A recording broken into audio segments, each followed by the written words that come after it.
Little Britches, Father and I Were Ranchers by Ralph Moody. Chapter 28, Riding in the Roundup.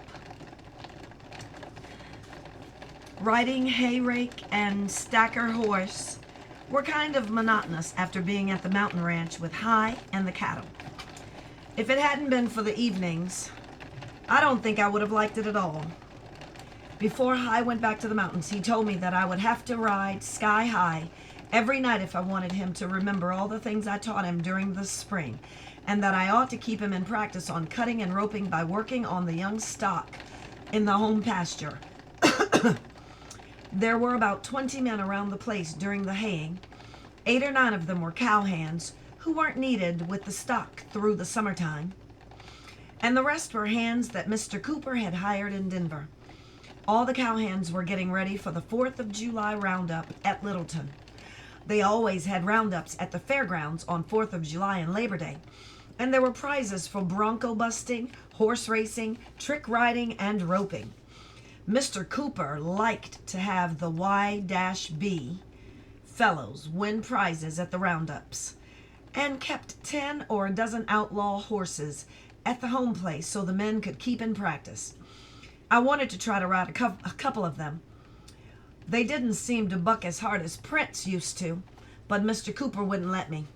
And every night he had one of the fellows ride with me when I was practicing with Sky High. Usually it was Tom Brogan.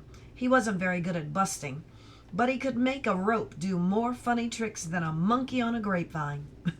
I learned to do some rope tricks from him, but he couldn't make his old sorrel do tricks like High's Blue, and I never could seem to keep Sky in step with him. Mr. Cooper had Hi come in from the mountain ranch about the end of June, so he could get some practice on the outlaws before the roundup. And from then till the 4th, Hi practiced with me 3 or 4 hours a day. Mr. Cooper saw us riding together that first night after Hi came in from the mountains, and after that he'd send Tom Brogan to ride the stacker horse at about 3 o'clock in the afternoon, and I had all the rest of the day with Hi. There wasn't any haying on the 4th of July, and everybody went to the roundup early in the afternoon. I rode Sky High, and I didn't have to stay in the grandstand either, like the other kids. Hi took me right out into the middle of the racetrack oval,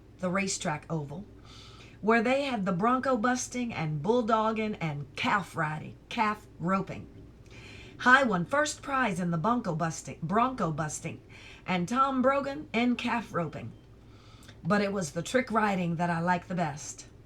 One girl crawled clear around her horse, under his belly, and back into the saddle while he was on the dead run. Another one stood with her feet in loops of straps on the saddle pommel and rode all the way around the racetrack without losing her balance. And there were at least a dozen men riding who did all kinds of tricks and stunts, from going under a running horse to sliding over one's tail and jumping back into the saddle.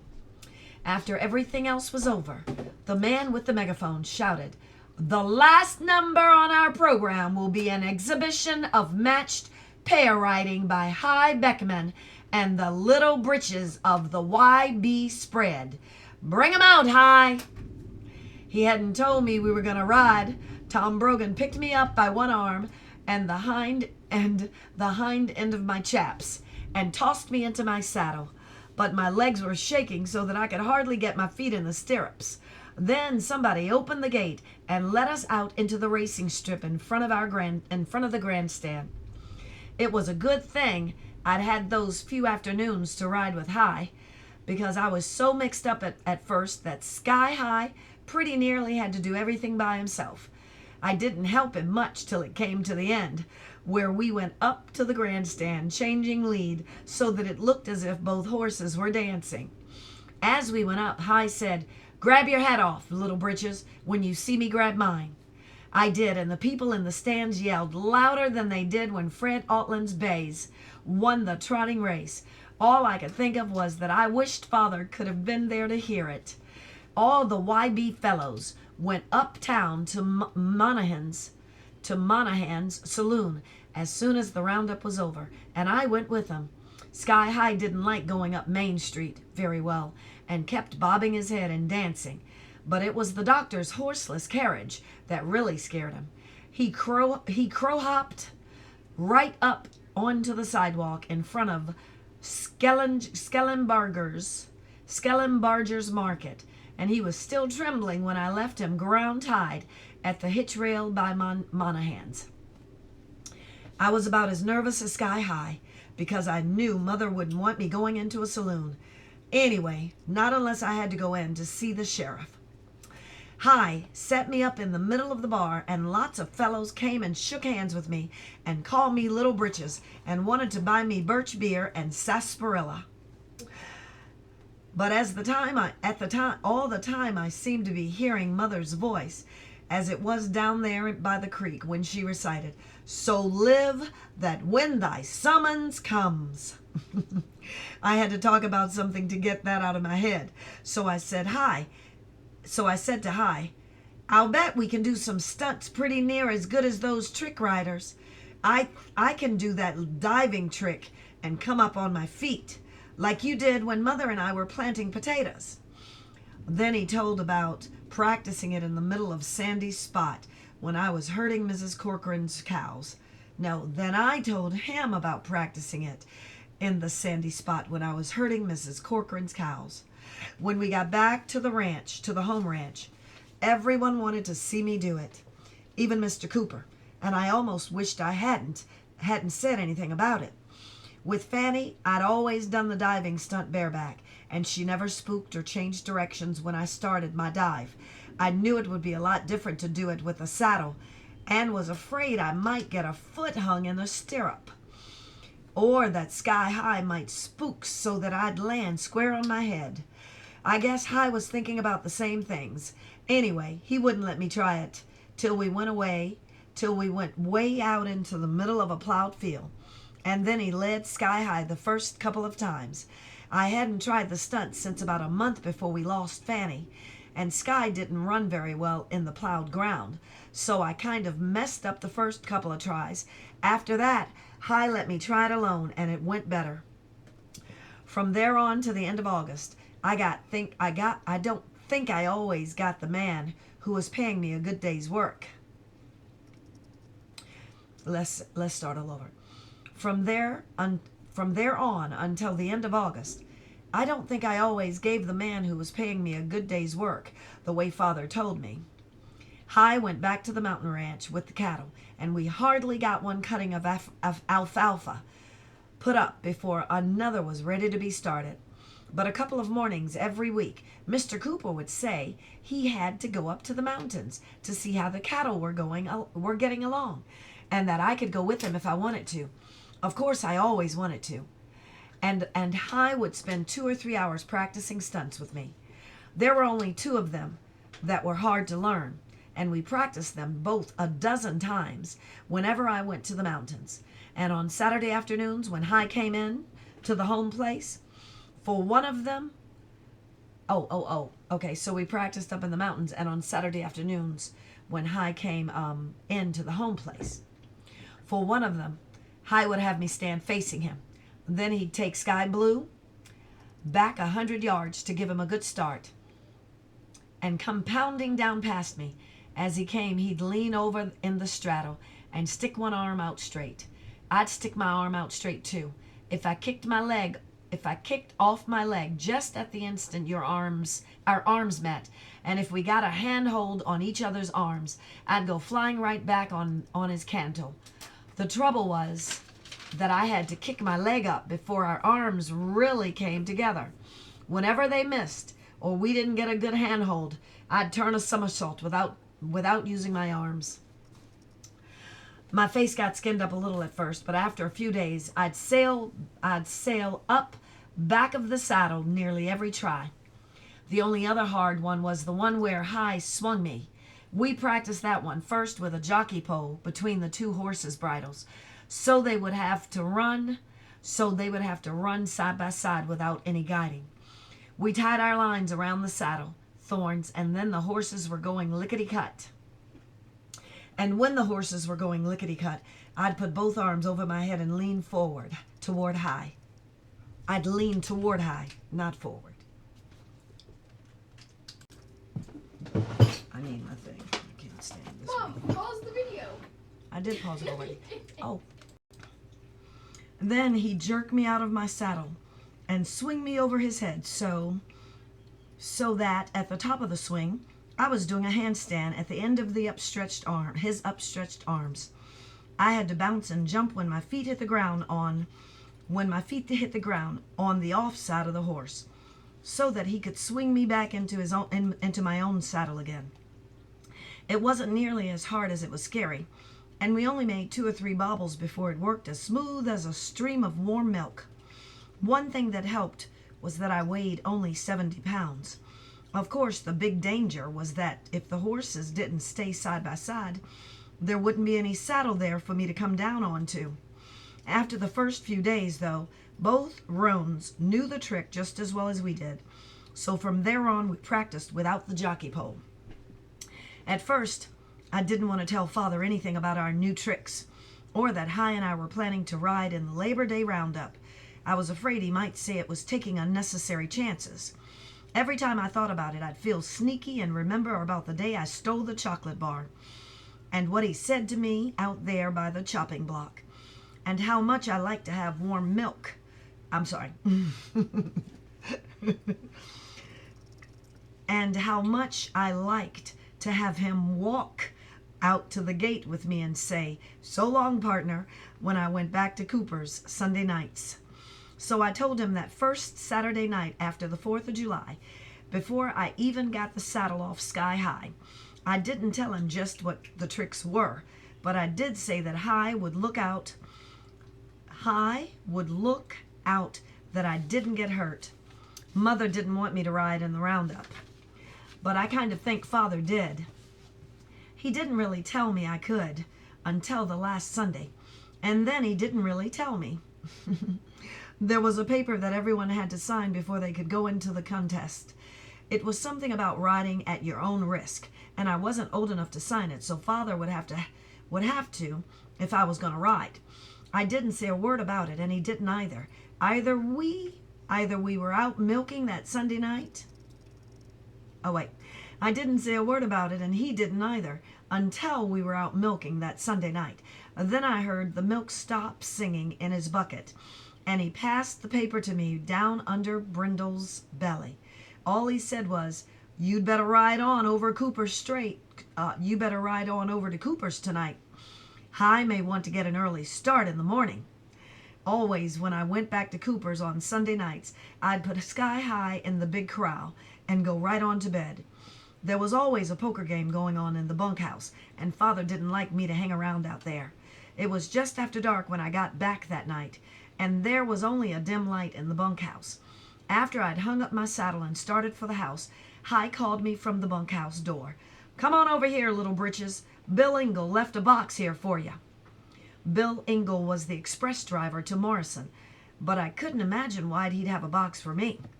When I got over there wasn't any poker game, and all 3 lanterns were turned down low.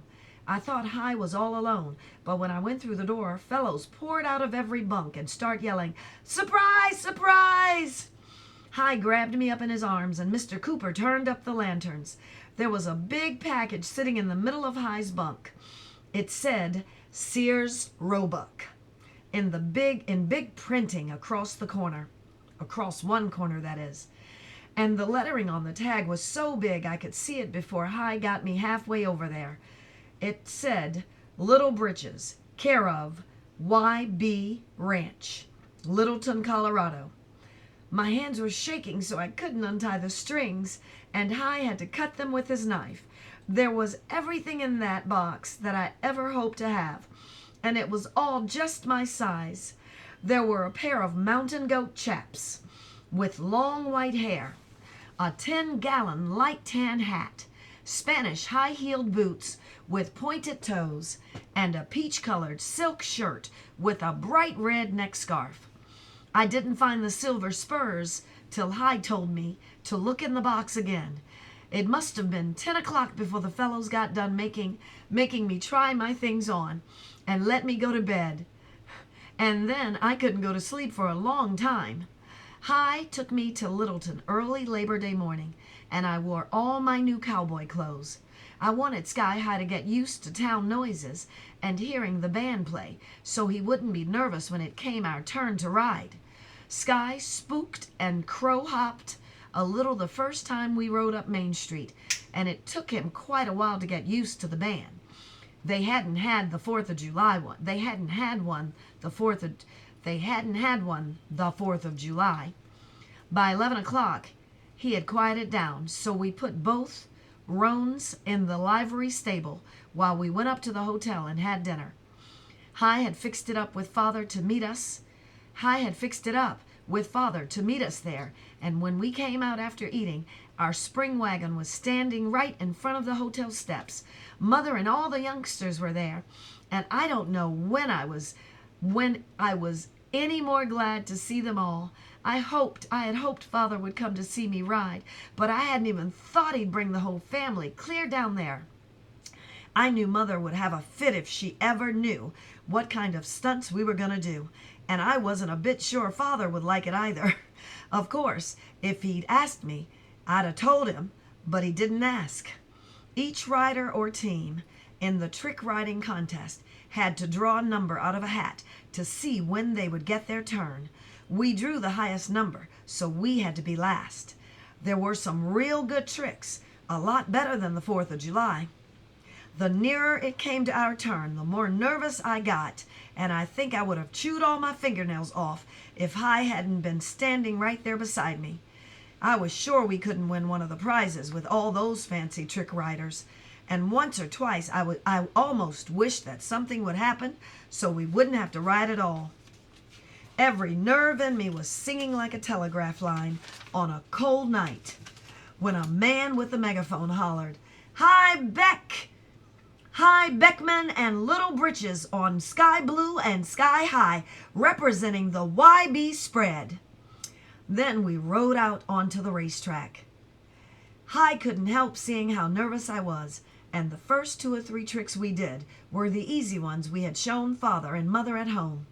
I don't know when I got over being nervous, but after the easy tricks were finished, I forgot all about the grandstand being there. Trick riding doesn't take nearly as smart a fellow as most people think, but it does take smart horses, and we had them.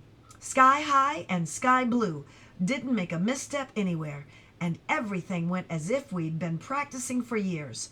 We saved the dive trick for the end, and when we raced up toward the center of the grandstand, dived and bowed, it sounded as if all the Indians in the world were practicing war hoops together.